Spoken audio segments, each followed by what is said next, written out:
Welcome to Fantasy Sports Daily with Kyle Elfrink and Ray Flowers, Monday through Friday at 11 a.m. Eastern Standard Time. Don't forget to use the promo code FSD20 for a 20% discount on the products over at fantasyguru.com.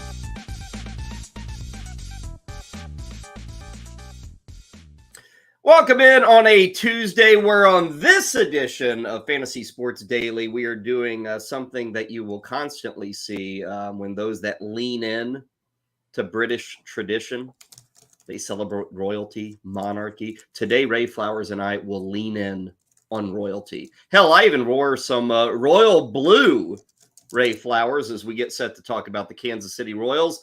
Who do you have behind you? Is that Wade Davis? Is that an ancient photo of Wade Davis? See, I don't play this game to see if I can fake Kyle out, but Kyle's eye is very astute. That is indeed the one and only Wade Davis, 36. I love for those who actually care about the Royals, Ray, instead of, posting a vision of the scoreboard where they've lost 12-2 and kind of reminding them where they are. You went back to the glory days, baby. Look at that. There's even fans in every row of the stand at the K there in Kansas City. Yeah, I have a compilation of photos that have obviously been pulled over the years for articles and such. And this one, I have a large collection on my computer from 2018 before we started a new system at fantasyguru.com. So a lot of them are stored on my computer versus on the back end of the site. So I got a lot of photos from 2018 to bust out here over the next couple of months, Kyle. Okay, well, we're busting out the Royals in our team previews today. Great to have everyone on board. I know we've got people via X, Facebook, YouTube, wherever you're at, those who download the podcast. We appreciate them as well.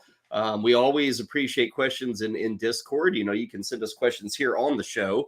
But, Ray, we talk about this with Fantasy Guru, the idea that really 24/7, 22/7, pretty well every hour of the day, there's somebody in Discord to help you. And Doug has already chimed in with a question that may be worth mentioning, Ray, talking about how you, as somebody of many that answer questions over in Discord, how in-depth can you get with those questions, which I'm guessing, here we are about ready to switch from February to March and officially really digging into draft season.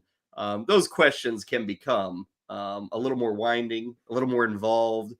Baseball is just that way with fantasy questions, Ray. It's much more difficult than other sports. Maybe basketball has this because of 8 categories, 9 categories, and trying to fill in and figuring out where do I take this guy. I just need help in steals. Baseball's got a little bit of that, but there's even so much more going on with baseball. So this is a time of year where questions can be rather lengthy, and Doug is asking your opinion on the lengthy nature of some of those questions. That question you asked here on the show, Doug, that's as long as it can be. No. 2 lines, baby. 2 lines, maybe 2 questions in those 2 lines. 26 words. No, I think that what generally happens, especially at this time of year, is people ask questions because they missed an article, and that's easy. Here, go read this article about this topic, or they have keeper questions. That's generally what we get, and the keeper questions are very involved.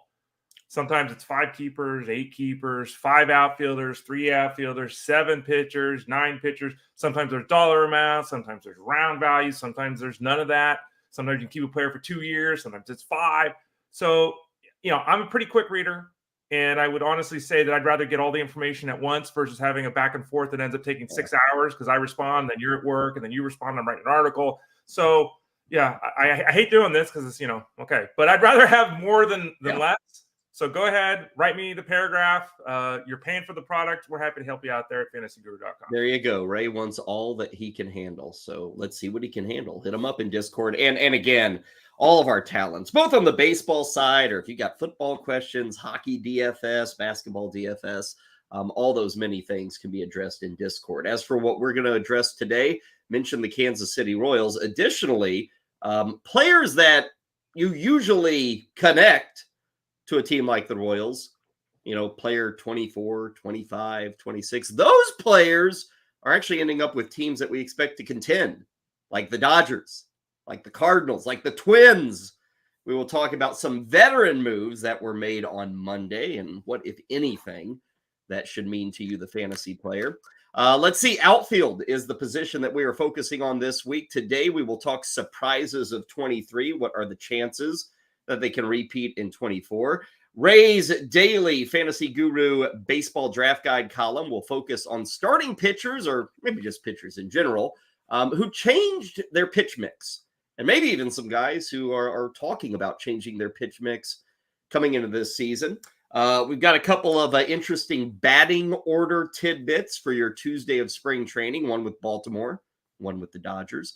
And we'll sneak in a little NFL news. No surprise, those running backs are still getting crapped on by the powers that be. Nobody wants a running back. Most certainly, Ray, the teams that have the running backs are no longer wanting. There was literally a run. Maybe it was all Adam Schefter. But Ray, I think he released 5 tweets in a row that said, this guy's team doesn't want him back. This guy's team doesn't want him back. These are all known dudes, right? Like in baseball or other sports, you'll see, oh yeah, we'd love to have him back. The reporting here indicates, right, that none of these teams want to pay these running backs. So we all begin guessing who's actually going to pay these guys next year. Yeah, well, it's tough, and we'll talk more about it. But the fact of the matter is that you can get, good. We talk about this a lot. There's not much difference between most running backs. Some running backs are faster, some are quicker, some are stronger, some are better in short yardage. So there's differences, but really there's a lot of similarity. You find a guy that fits your scheme, and we see it all the time. The prime example, the Arian Foster, from nothing to all pro. So teams don't want to pay $10 million to a guy that's aged and been beat up for 5 years when they can pay $900,000 to this guy. It's just an economic scenario, and it's one of the few positions where, yeah, you might lose a little bit, but is it worth paying 10 times as much to lose that little bit? Probably not. And they're still going to find homes. These guys are, for the most part, still kind of young. It's just a matter of teams convincing them, hey, this is what we're going to pay you. This is what you're going to get. You ain't getting more. And we'll see how running backs react. So we'll get to that near the end of the show. Ray, of course, we've got all sorts of deals and, attractions, if you will, things that you salivate over at Fantasy Guru. So give us the run through. What's shaking over there today as people maybe look to continue to get ready for the baseball season? Yeah, we have our off-season football product since we're talking about it. It's $19.99. It covers you through the draft, right? So if you want to get all the run up to that, we're doing reviews of last season. Tyler Beaker just posted one talking about defenses and how that's changed the scoring in fantasy football. So you can check that out. So you get access to the old stuff, and that's all the way to the draft. That's the off-season franchise mode. We've got the overall package, which goes by many names, but let's just call it the NBA All-In package, which gets you NBA, NHL, college basketball, PGA, racing, MMA, and soccer. All of them for all the sports, for wagering and for DFS. For all of those sports, only $75. And then we've, of course, got the baseball product, which, as we say every day on the show, is not a preseason product. It's a full season product. So we'll have you covered all the way to the World Series. That product is available right now. You can click on the Join Now tab in the top right of the website for all of these things. You can see the links there on the screen. Don't forget to use the promo code FSD20, FSD20, to get you a 20% discount. And I was told, Kyle, we've been talking about this, the baseball product is on early bird pricing. I was told it's going to change next week. No. So even if the promo code will still work next week, but then the price point will go up to start with. So this week, get in now because the price is going to start going up next week. The threat has been issued by one Ray Flowers. So get on it, people. You need to do this before March 1st, okay? This is a leap year. You actually, by the way, get an extra day, but that's only an extra day for you to delay doing things. Do it now. Do it now over at fantasyguru.com. Okay, let us get into what we've got for you here at Fantasy Sports Daily. And you were just talking about that draft guide, Ray. One of the features, especially in the preseason, is as news happens, Ray Flowers will adjust rankings. Mm-hmm. Ray Flowers will drop guys, raise guys, whatever the situation may be. Ray, I bring that up because I'm wondering yesterday, when Kiki Hernandez went back to the Dodgers, when Manny Margot went to the Twins, when Brandon Crawford went to the Cardinals, were any adjustments made with any of those three guys? Adjustments were made to the player pool so that when the players, if the players do show up, they'll be on the correct teams. No. I mean, Manny Margot actually, I think I dropped him off the list. He was at 124 in the outfield or something. So now he's 130. Kiki Hernandez, I mean, If you're looking for a 240 guy with 14 home runs, okay, great. Right, I don't always that moment every year where people are picking up Kiki Hernandez. There is, and Brandon Crawford's offense. I'm really surprised at Brandon Crawford. I understand he wants to keep playing in the Giants. Apparently, didn't have an interest, but he's born and raised in the Bay Area. Is Brandon Crawford? He spent his entire career with the Giants. It's been an integral part of World Series championships. Kind of disappointing to see him, because this is, this is the 1 or 2 year off. But we joked for years, you and I, how the Cardinals and the Giants often build in a similar manner. So it's interesting. My guy now becomes your guy. Yeah, discarded by the Giants. The Cardinals gladly welcoming Brandon Crawford. And interestingly enough, I guess if Crawford were to somehow make this team, it might mean that Matt Carpenter would not make this team. So who knows which of those bets will make it. My brother had a good comment, and I did pass this along to Ray yesterday. He said he didn't want to get carried away. He didn't want to get overzealous with the signing of Brandon Crawford. But at this point, the Cardinals, in his estimation, are probably the leading contenders to win the 2016 World Series. So they're coming for it. I don't even know who won it in 2016. Maybe it was the Royals, for all I know. But here come the Cardinals, who have that pitching staff of guys in their mid-30s, who have Matt Carpenter back, who have Goldschmidt and Arenado as their centerpieces. Those guys are, of course, a little long in the tooth. Yadier Molina's back on the helping out with the team. Daniel Descalso is helping with the team.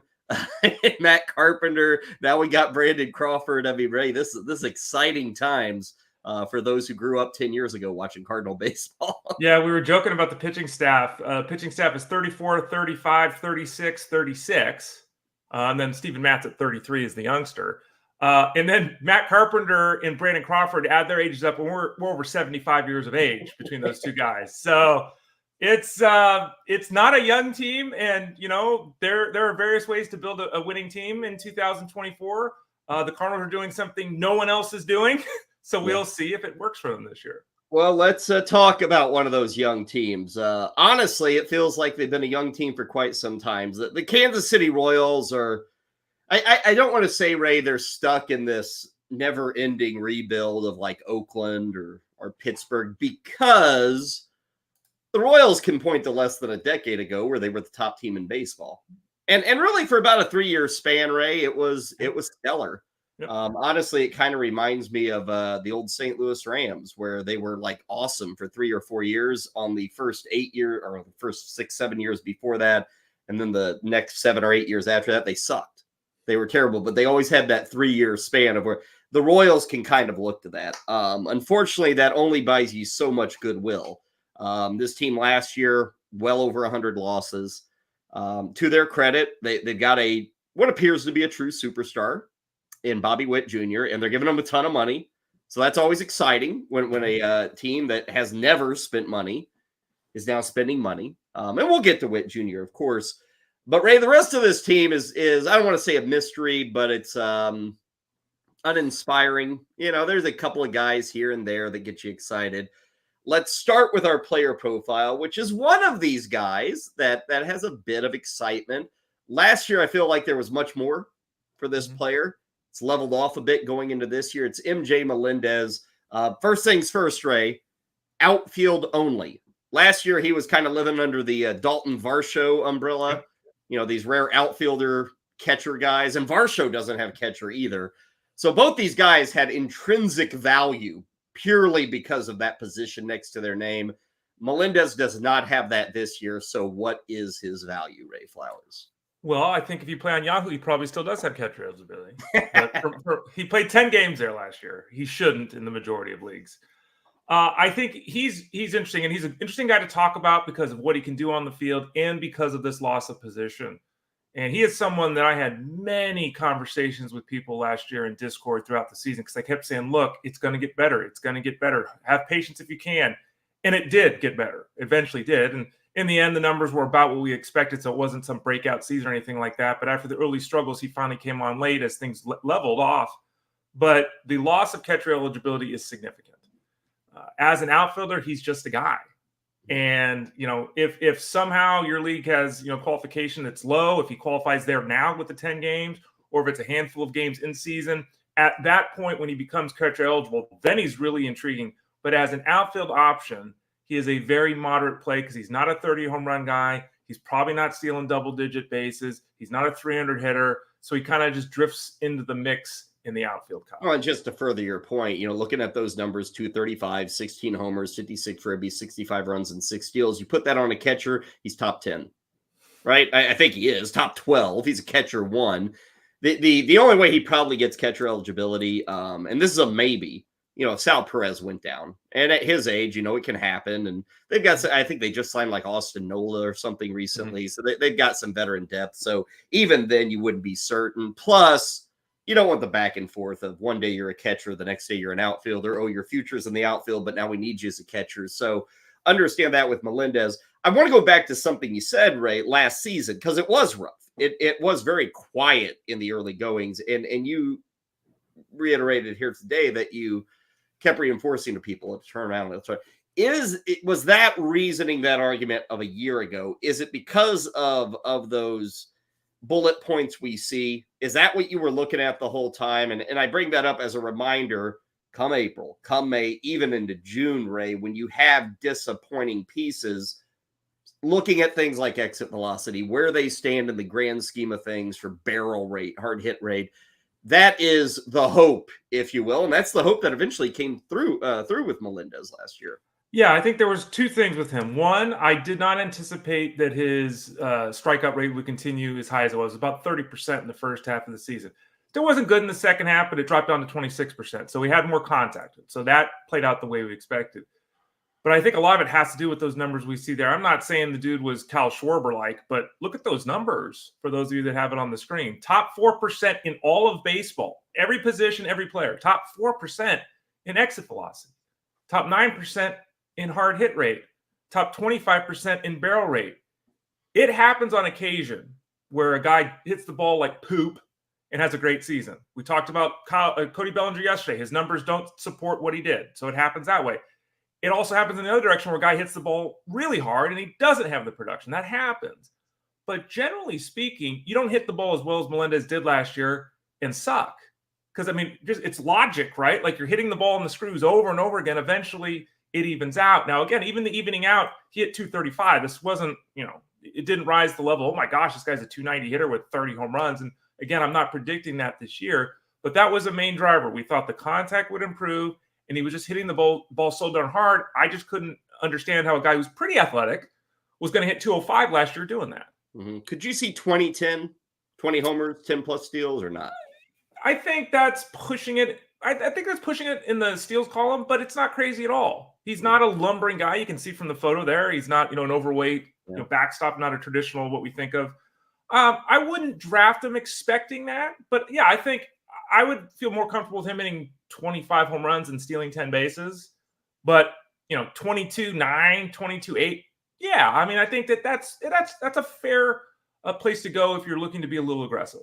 Yeah, maybe as a 6th outfielder in like a 12-team league, kind of a guy taking a shot on. Moving from Melendez, staying with the Royals, let's hit our 4 questions with this team. And number 1, Ray, is kind of a piggyback on Melendez. He's going to be at the top of the order, may even be leadoff.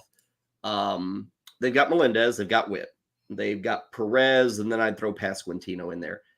After that, Ray, is there a hitter that you even have a modicum of interest in on this team, or is it 4 and none with this Royals team? I think Nelson Velasquez, who there will be a player profile coming out soon at fantasyguru.com, I think he's worth looking at because I think that Velasquez, if everything coalesces, he could be one of those guys we're not talking about that has 30 home runs this year. I don't know how great his overall game is going to be, or if he's going to fall into kind of the Melendez zone of, we'll pick him up and use him when we have a need, but we're not counting on him kind of player. But he's probably the one guy. Miguel Garcia, maybe too, Kyle. Maybe. I think he's got the speed to pick up the stolen base level from where he was at last year, but he does have some work to do with the bat. Let's go to the bullpen. Here's another team, Ray. Who's the guy? It's not Wade Davis. We can't go back 5-6 years ago and have Wade Davis. Will Smith was brought in. Mm-hmm. Now, it's kind of interesting with Will Smith. The last 3 or 4 years, I feel like he's just journeyed around baseball and kind of been a 7th, 8th inning guy. I guess he has a shot with the 9th inning here. There's this James MacArthur guy that I know very, very little about. And I think he was a guy at the end of last season just kind of landed in the role. and have somebody. But overall, this bullpen, Ray, is just a bunch of arms, and I don't even know that they're great arms. It's a very, and we've had a couple of these teams already. It's a really uninspiring group of candidates in the bullpen for the Royals. All Will Smith does is win, Kyle. World Series after World Series. You know that guy. Will travels, right? Yeah. So go Royals. I think, in my opinion, I think he is the guy to own over MacArthur. One, because he's got experience, and two, why not? And I don't know why this makes a lot of difference, but drive his value up and trade him, right? Yeah. Like Will Smith is not part of the future. Not that MacArthur necessarily is, but he's 7-8 years younger. Will Smith is the guy in the lead. You look at this bullpen the way it's currently structured, he might be the only lefty there, which is a little concerning because, you don't just want to throw him out there as the closer if you need to worry about the matchup game at all. I think it's fair to say that, yeah, Will Smith over MacArthur is the way I'd like to go. I think it's fair to say both guys could save anywhere from 10 to 20 games. Both guys could save 5. Maybe it's 5 to 20. It's one of those things where neither one makes me confident. I wrote about this, and I think it was in my labor draft over at fantasyguru.com. I even considered grabbing both these guys in that 15-team mixed league, like in the 22nd, 23rd round, something like that. I don't think there's much clarity here. In the bullpen, though it has some arms, Schreiber, Anderson, Hernandez, Stratton. Like, there's some good arms in this bullpen. But to your point, it's not a sexy bullpen. Item number 3, and this is a biggie because people care about the start of a draft, Ray. You're sitting there in the 2-hole. Acuna's gone 1. Mm-hmm. Bobby Witt right now is ADP number 2, and people may see that and say, okay, I'm fine with that. People love him. I look at his number. But there's always this nagging thing. The Royals? Like, there's nobody else on this team. This team's going to be lucky to win 70 games. Am I really going to take my quote-unquote best player from one of the maybe 5 worst teams in baseball? That's always a fear. Mm-hmm. What about Witt, Ray? Number 2 for you? Any fears when you look at the overall profile? I mean, let's throw injuries out of here. Right. Let's do that. But any fears? I mean, this guy has been very, very good. I would say he's mostly lived up to the hype. I know it hasn't been a smooth road. I mean, it was a little bit of a stumble. But when he's going, man, he finds a way to some big numbers with this team. Yeah, he went 20-30 as a rookie. He was a steal away from going 30-50 in year 2. He has always been talked about in the scouting community as, and I know we hear this term all the time, but a generational player. Like, he's that talented. And we're seeing it. I think there has to be some concern because of the team context. And there has to be some concern with the batting average. We talked about this the other day, like how aggressive do you want to be with guys that could hit 265? I think that Witt could hit anywhere from 255 to 290. Like, there's a broad spread here with the batting average, which does cause a little bit of concern. I will say that in year 2 compared to year 1, his walk rate went up, his strikeout rate went down, his barrel rate went up, his hard hit rate went up, his exit velocity went up, so he controlled the strike zone better. He hit the ball harder. He had more home runs. He stole more bases. The batting average went up. The on-base percentage went up. The slug, everything went in the right direction. Yeah. I think there's a chance that we get another step this year, but ultimately the value of Witt and whether he pays off the first round is twofold. 1, does he stay healthy? And 2, does he push for 50 steals again? Because if it's 33 steals, it's a fantastic season. But if he's hitting 268 and not 298, he really needs those steals. That draft spot number 2, I will say this, and again, I would almost look at this from league to league, setting to setting. But one thing I would say, if you're in a league with 5 outfielders, I might lean to Julio Rodriguez and our Mookie Betts there. Corbin and Carroll. Maybe I'd lean to Betts just because of the multi-positional stuff. But I think, Ray, whenever you have like a need of that many outfielders, this is no knock on Witt. It's just kind of the position he plays. I'd rather get those hard-hitting superstar outfielders maybe to take care of that spot a little more. And again, splitting hairs, I'm not going to blame anybody for going Bobby Witt, but that's one thing I'd look at with that scenario. Yeah, that's fair. And, again, I don't think that Witt is a mistake at all. If you wanted to take him there, I'm totally comfortable with that. If you wanted to go in the other direction that Kyle was talking about, I understand the arguments there. And, the Mookie Betts one, and I'm a Mookie Betts mark. I have been forever.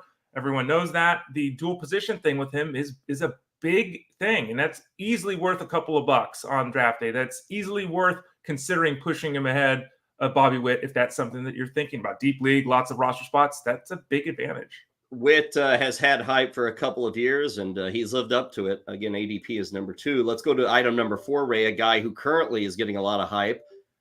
Cole Reagans, who, while everybody was sleeping and prepping their fantasy football team last season, Cole Reagans, I guess for 2.5 months, Ray became one of the better pitchers in baseball.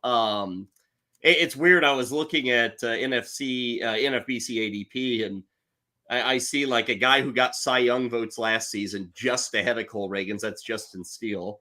And I see a guy who got Cy Young votes 2 years ago just behind Cole Reagans, and that's Dylan Cease. And I think to myself, is Cole Reagans in that class? So, Ray, is he in that class? What we saw at the end, it's always important, the end of last year was very good. He and Tarek Skubal, who we talked about last week, I mean, these guys were pretty damn dominant down the stretch.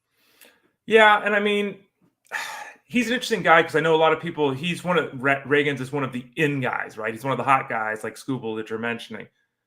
I find it fascinating, and I looked at ADP too, and the name that popped out was the same name that popped out for you, Dylan Cease. Like, for me, I'm taking Dylan Cease ahead of Reagans 100% of the time, just 100%, because I think that people have a tendency, and we see it here, to take a 10-start run and extrapolate it out as if that's not how this works. Okay. It's just not how it works. And, I think that there are strikeouts here. Is this a strikeout? Is this an elite strikeout guy or a good strikeout guy? Let's call him a good strikeout guy. I'm not ready to say he's going to, strike out 29-30% of the time in that K rate. So he's a good strikeout guy. What about the walk total? It's kind of spotty, right? It's a little league average, a little worse than league average. Don't love that. You look at the ground ball, fly ball ratio and the way that all played out, a lot of league average stuff there. So you start putting this all together, and it's like, if I give him 170 innings, which again is pushing it because he was nowhere near that last year, even though he was a couple years ago. I give him 170 innings. How many victories does he get with the Royals? Give him 175 strikeouts. Great. Give him an ERA of 3.9 and a whip of 1.25. And it's like, how much different is he than Charlie Morton? Mm-hmm. And again, I know people, right. I'm just saying, if the cost on draft day is 120 spots difference in ADP, I just think Reagans is too expensive, Kyle. Well, and to kind of jump ahead, he's the guy on this team, Ray, I'm passing on because the price is so high. You mentioned those walks. He had a few games, like even when he was good, like down the stretch. I mean, he had games with 4, 5, 6 walks. Yeah. And you mentioned whip 1.25. That's worrisome because that people don't sit there and say, "Oh, this guy's killing me because of his 1.31 whip." They don't say that anymore. But it is a part of the equation, and I think his whip could leave something to be desired. And again, it's kind of like the Bobby Witt thing, where I'm not going to knock Witt for being on a bad team, but I gotta knock Reagans for being on a bad team. Bad teams make errors, and maybe that doesn't hurt the earned runs. What it does hurt is extra pitches. And it does keep you out there, and you don't get your 5 innings.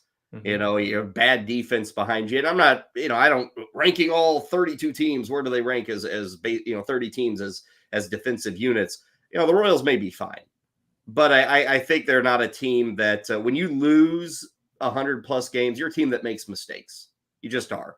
And so that's kind of a concern I have with Reagans. If he were going, as what is he, like the 40th pitcher, not just start. I guess he's about the 30th starting pitcher off the board, maybe 35th. If he were going closer to like 60, Ray, 50 outside the top 50, I'm in. But this cost is just really high on him.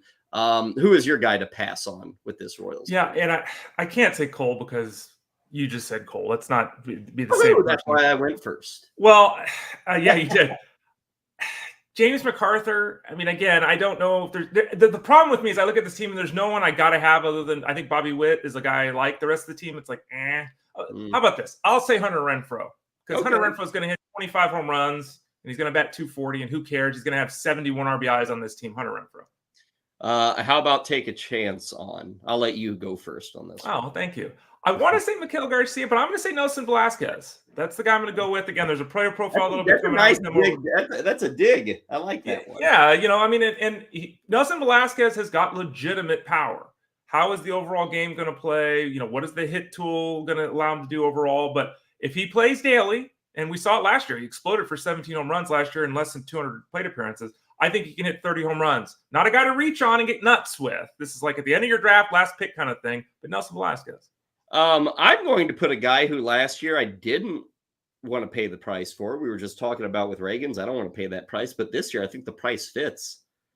Vinny Pasquantino. I mean, now he's like 175 or something. And honestly, if you were hyped about him last year, I don't know why I guess the shoulder injury, if you're into like, oh gosh, what do they lose with the shoulder injury? So that is baked into his ADP just a bit. He appears to be healthy. He's part of spring camp, and maybe we'll get some results that will alleviate any fears with Pasquantino. But again, if you liked him last year, I think you still should, because he did a lot of the same things in the limited time he got last year that reinforced some opinions on him. Obviously, he didn't get to play a full season, and the month of April was rough. But he figured some things out. And again, now we've got a little bit more of experience, a little bit more of a track record, and he still appears to be the same guy. I'll say this, Ray. I was in an OBP league, and I was surprised that he was sitting around at the back end of the 11th round in a 15-teamer.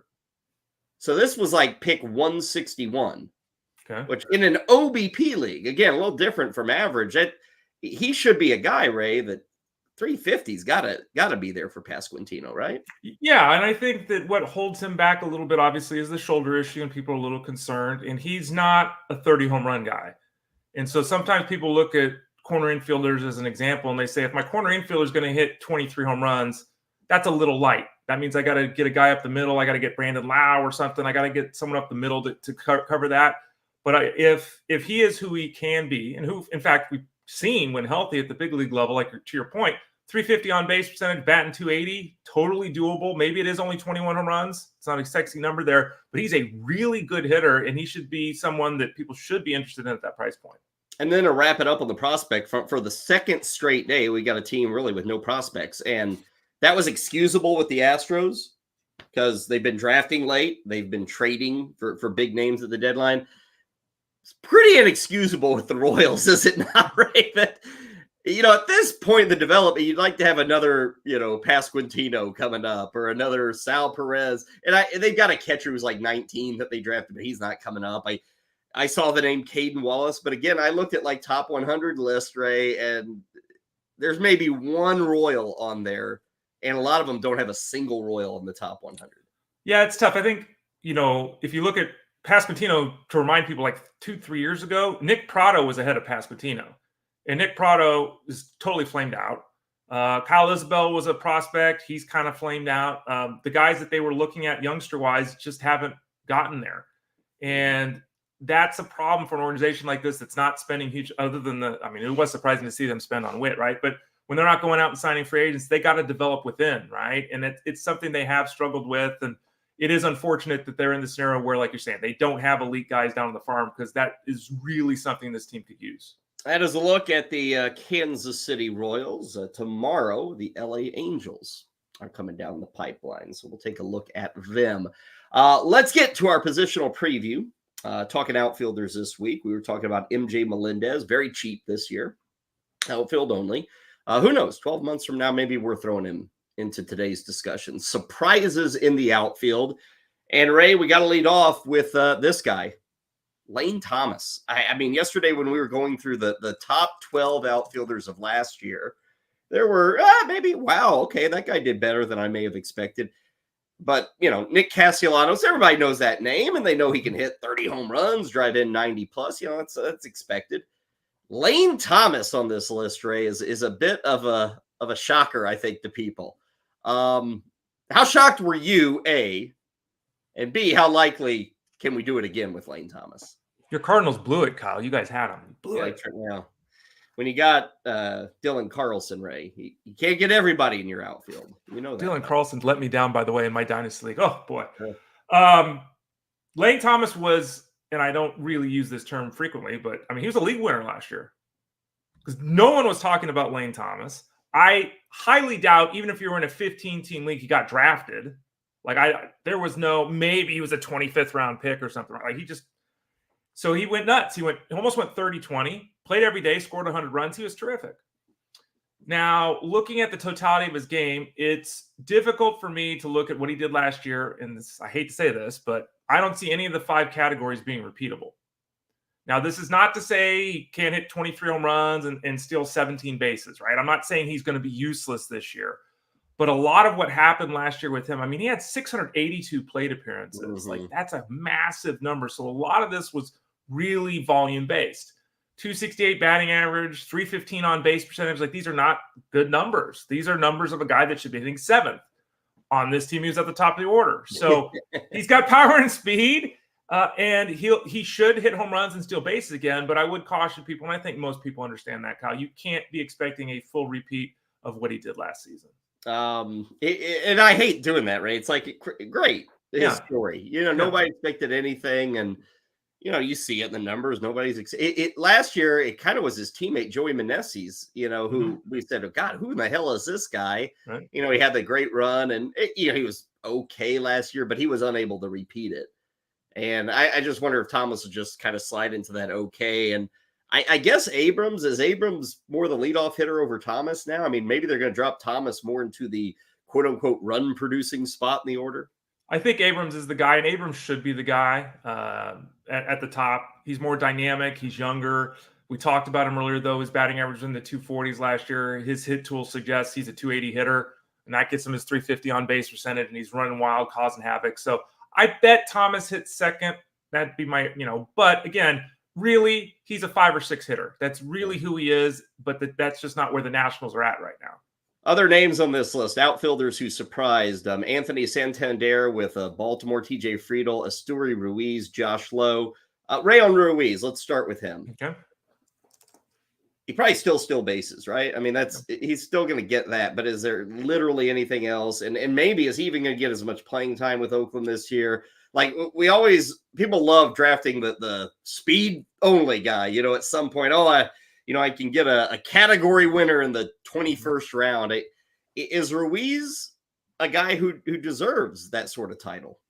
I think it's tough when you're talking about like only guys. And this is kind of like how I view closers as well. Like when you're really reaching for a closer who really helps only in one category, like, is that smart because they're not well-rounded? And I think that's what we have with a guy like Ruiz. He could be a massive, like he was last year, massive difference maker in the steal column.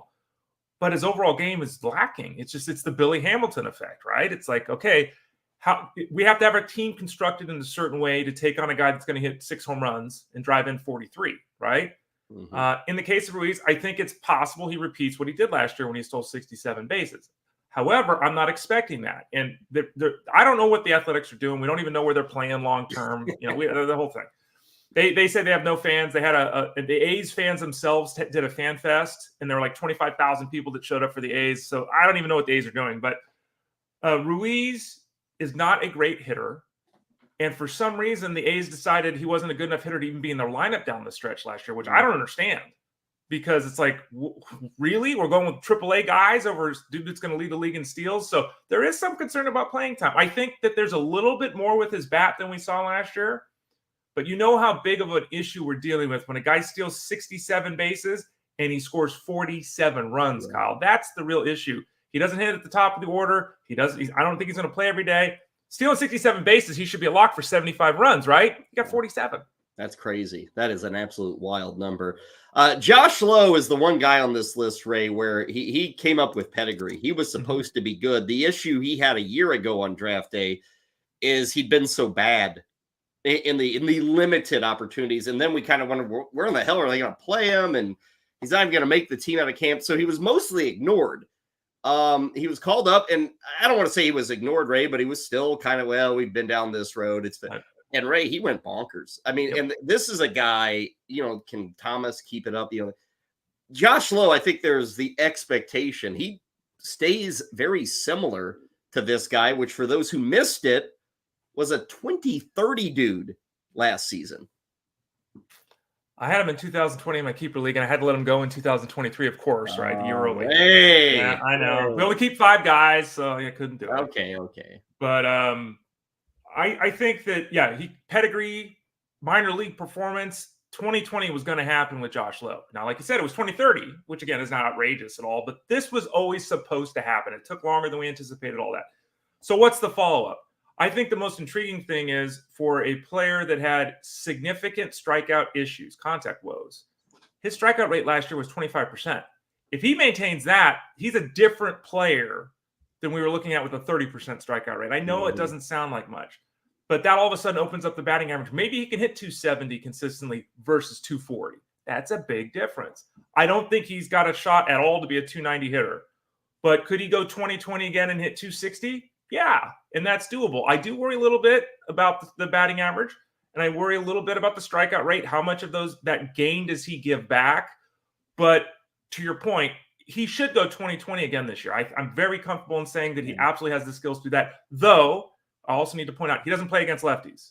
He doesn't hit lefties. They're not going to play him against lefties. So you're going to have to do a lot of mixing and matching with him because his workload probably doesn't go up much from last season because of those struggles against lefties. I threw Anthony Santander on this list, and he's different from the other guys because Santander was good in 2022. I just don't think people expected more, and he actually showed a bit more. And he gets lost in the shuffle in Baltimore, but take a look at his numbers now, folks. We have a legitimate hitter in the outfield. And then Ray TJ Freidl of the Reds, who this is a guy who I don't think was ever considered a regular, TJ Friedl's going to start and play 150 games in the outfield. But with this Reds team, he got that opportunity a year ago, and he did so well with it that he's probably locked and loaded for this team now. Yeah, when you're looking at this team, and we talked about him a lot last year, it's like he's having a really strong season. Okay, but he's going to be 29 this year. He's kind of looking like a journeyman player. The Reds have all of these superstar potential youngsters. Like, why would they let TJ Friedl block anyone from making the big league roster? And they kind of said, look, this dude plays good defense. He hits enough. He steals a base. We're in. And he was a big time surprise. He almost went 20-30 himself. And so I think that he is locked into the lineup again, particularly because they do like his defense. Just like we've been talking about with Lane, I think that it's fair to expect the numbers to regress with Freidl. I think that the biggest concern I have is the batting average. I just don't see him as hitting 280, but he will do enough that if you're smart about how you roster him and you keep those expectations, let's say 15 home runs, 20 steals, keep them where they should be, I think you'll still be pleased with what you get from him. So those are a few outfield surprises from a year ago and Ray's quick take on them for this season. Tomorrow, disappointments of 2023 and the chance for a rebound next season. Okay, Ray, pitch mixes and changes, something that you're writing up each and every year. And this is something people like, we're in the thick of it now, in February and March, where we're hearing about guys who worked on something or they're adding this or they want to give batters a different look. This pitch mix thing gets a lot of attention in the preseason. And our buddy Jason Collette, I think he still follows this like crazy. He's kind of made it his thing in spring training to hunt down all the tidbits and the mentions in local papers or whatever it is with beat writers. Oh yeah, I'm working on a cutter and, kind of throwing it out there. And I find, Ray, that probably 90% of these things fade off into the ether and we never hear about them again. But it seems like every year when a guy surprises, it is because of a change. So take us through this. And I guess one of the big factors for me, when do we say the change is legit and it is making a difference to the bottom line? I love, by the way, the Kota Senga thing. He had a pitch, but he wouldn't tell anyone what it was. That was the best. I'm adding a pitch, but I'm not going to tell you what it is. It's a left-handed throw. Yeah, right? It's a left-handed knuckleball. And I just have some names there on the screen just so people can get a feel of what the article really is about, but there's a ton more that are in the article. And I think that beyond, let's talk about Shane Bieber this or Grayson Rodriguez that, it is the attempt to understand what does this mean? Because you can break a pitcher down, and there's a lot of great analysis out there these days, right? And you could look at a pitcher and you could say he's hard here, he's soft here, he goes into lefties, he has problem away with the righty. Let's throw a sinker. Okay, so he tries to throw a sinker because it fits his arm slot, it fits his pitch mix, it's what he needs. Can he execute the pitch? Just because it makes sense to do something doesn't mean you can actually execute it, right? So it's one of those scenarios that you have to talk about because it's significant. If a guy is, great to the glove side and he struggles to, the arm side, and he adds a pitch that counters that, he could all of a sudden attack batters in a totally different way now. And that opens up everything, right? If the batter just doesn't look in, now he has to look away too. All of a sudden, we've just opened up the whole arsenal, and that becomes a very difficult at bat versus a predictable at bat. So it's important to talk about these things, but it is really difficult to get a handle because every pitching coach, every catcher, every pitcher is going to say the pitch is great. That's what they're going to say. it's hard to get enough information to feel confident that the pitch indeed is going to be great, though. A critical one from this list, Ray, is Hunter Green, because we know what he's got at the top. And I would guess, Ray, if he doesn't find that third pitch this year, it may be silly, but are we going to the bullpen now? I mean, is he like the unstoppable ninth inning dude then for the Reds, who already have one, and Alexis Diaz to an extent? Yeah, but I mean, he's a righty versus a lefty, but he could be Aroldis Chapman. Yeah. Right? So it's... Yeah, people forget Chapman was a starter. Yeah. I mean, so there are a few pitchers that can succeed as starters with two pitches at an elite level, but it's very difficult to do. And when you're Hunter Green, you need that third pitch. You can't, because fastball's 99, 99, 100, 99. Here comes a slider at 92. It's hard. Where is the 85? Yeah. Where is the changing of the eyesight? Where is the change in movement? Right? He doesn't have that.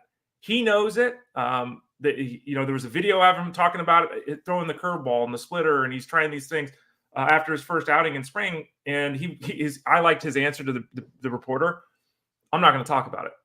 And I'm like, God, it's so weird. I'm throwing it, but I'm not going to talk about it. Everyone knows you're throwing it, so I don't know what what you're keeping secret here. Mental, Ray. It's mental. The more you think about it and talk about it, maybe. But yeah, when you throw 100 miles an hour, I mean, Hunter Green throws as hard as any starting pitcher who's ever lived. He needs something. If he can get that third pitch and it's an off-speed pitch off the speed of the hard stuff, we could be talking Cy Young winner here. Like it's that important. He knows it.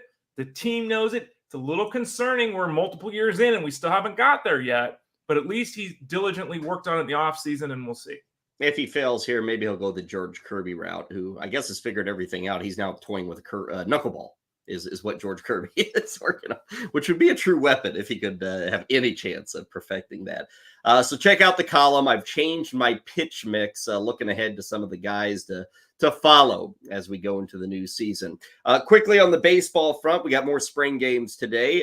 Jackson Holliday is going to be leading off for Baltimore today. So that'll be fun to see. Shohei Ohtani, guess it'll be his debut with the Dodgers, hitting second. So let it begin. Ohtani and Dodger blue. Beautiful, beautiful sight there.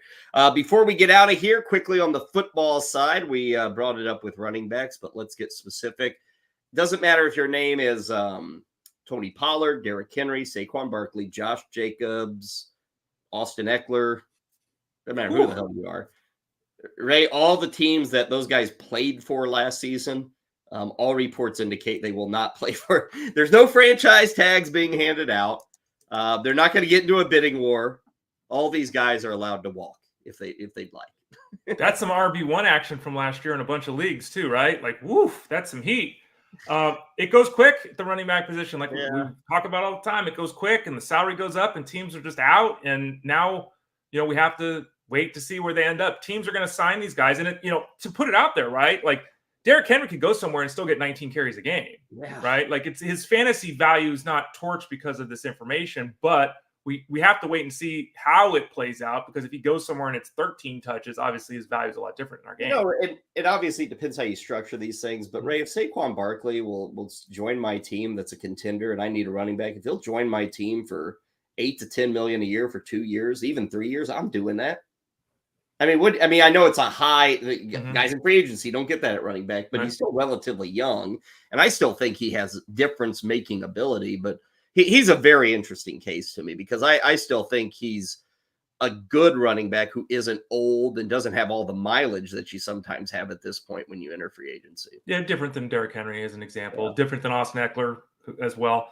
I think it really comes down to a twofold scenario. One, a player finding an offense that he thinks he can have success in. And two, a player willing to take what is being offered. Do you just go and, do you just go wherever they give you the most money and you suck?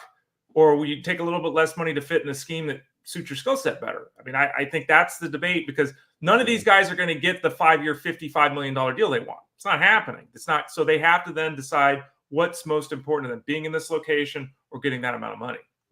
So we shall see. Paul in the chat room, something we brought up probably a week ago, 2 weeks ago, Derrick Henry. I think the Chargers are attracted to anybody with Harbaugh, with the idea they're even saying they want to run.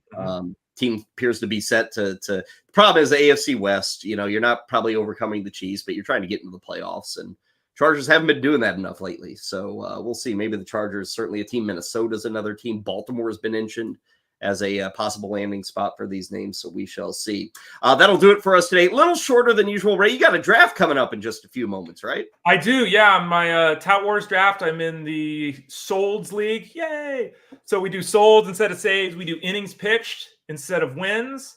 And we do on-base percentage instead of batting average. So a little bit different. I like the changes. I'm part of that draft. We're getting underway a little bit here. Maybe we'll have a chance to talk about it on the show coming up or something. But yeah, I got about 10 minutes so that draft kicks off. Yep, that'll be the plan. We'll talk about it tomorrow. Justin Finsterman talking some hoops with us. Thanks to Justin. He pushed his visit back a day. So we'll get you some NBA. We've got more baseball, of course, spring training results, more of Ray's columns over at fantasyguru.com. Taking a look at the Angels, outfielders, all that stuff. 11 a.m. Eastern tomorrow for the one and only Ray Flowers. I am Kyle Elfrink. We will catch you on the flip side. Fantasy Sports Daily, powered by fantasyguru.com.